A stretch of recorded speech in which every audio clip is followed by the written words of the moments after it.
Hi there, my name's Rob. I work in financial services. I left school at 18 with my A-levels, went to work in a bank.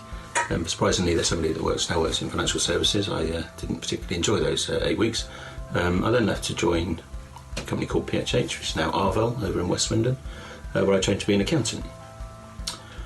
Stayed there for quite a while, and then moved later into a mortgage business as an accountant into the business that I'm in now, as the accountant. I'm now managing director, and we are effectively what's known as a mortgage packager. So we're a broker's broker, if you like. So if you want a mortgage as an individual, you go and see a broker. If the broker is struggling with that for any reason, they would come and see us.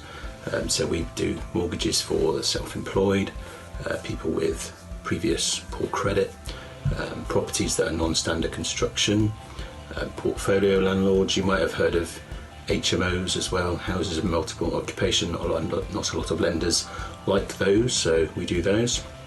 And we do some bridging finance as well, which is a very specialist area of mortgages as well.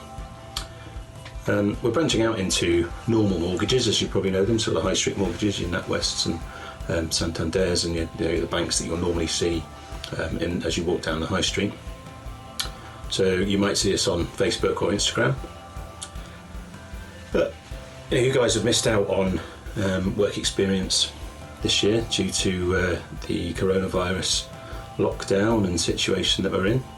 So what would work experience look like if you were to have a week at Brunel? Well, we're a service business, so obviously there's a lot of administration involved.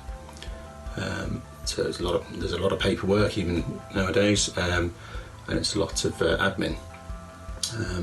But effectively, over a week, we'd give you an understanding of lender criteria, so what lenders need to be able to advance somebody a mortgage. We'd look at things like GDPR, which I don't know if you've heard of. It's effectively data protection legislation.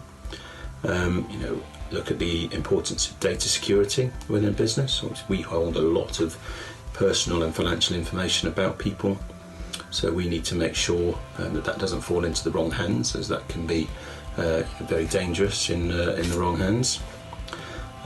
We look at some of the cloud technologies that we use, which have been extremely useful over the last few months with everybody working from home.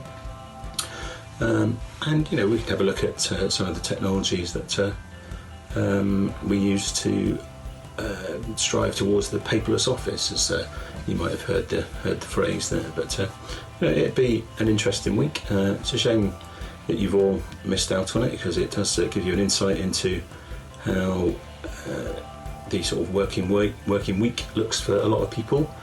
But hopefully you might get an opportunity at a future date.